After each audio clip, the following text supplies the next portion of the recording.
क्या अभ्रक सत्व पारद में जाराण हो सकता है? सिर्फ किसी ग्रंथ में लिखा है इसलिए वो सच है, ऐसा मान लेना भी एक अंधविश्वास होता है। मैं आपको आज असलियत से रूबरू कराना चाहता हूं, विज्ञान की दृष्टि से। एक भाई ने सवाल पूछा है, क्या अभ्रक सत्व को पारद में जारण कैसे करे?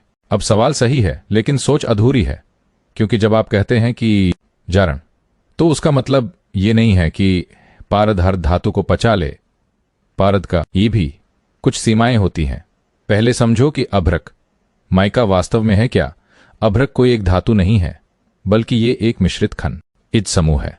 इसमें आपको मिलेंगे पोटेशियम, एल्यूमिनियम, मैग्नीशियम, सिलिका और कभी कभी लोहा और टाइटेनियम जैसे तत्व। यानी अभ्रक कोई एक धातु नहीं है, बल्कि एक धातु पैकेज है।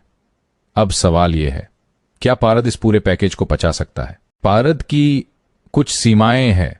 पारद हर धातु को नहीं पचाता, वो उन्हीं तत्वों से संयोग करता है जो उसके रासायनिक स्वभाव से अनुकूल हों, जैसे सोना, लोहा, गंधक आदि के साथ।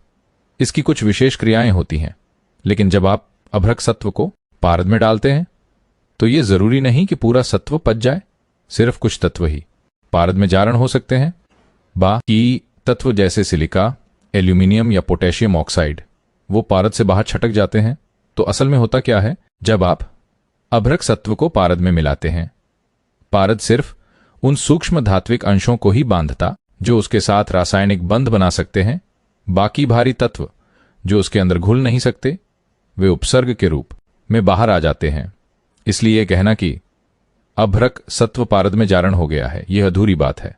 असल में आंशिक जारण होता है, पूरे सत्व का नहीं। तो भाई, अब बात साफ है, पारद कोई सर्वभक्षी नहीं है।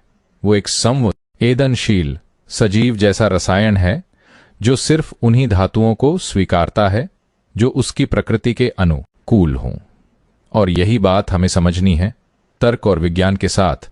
अगर आप भी ऐसे विषयों में रुचि रखते हैं जहां आयुर्वेदिक रसशास्त्र को वैज्ञानिक दृष्टिकोण से देखा जाए, तो इस चैनल को जरूर सब्सक्राइब करें।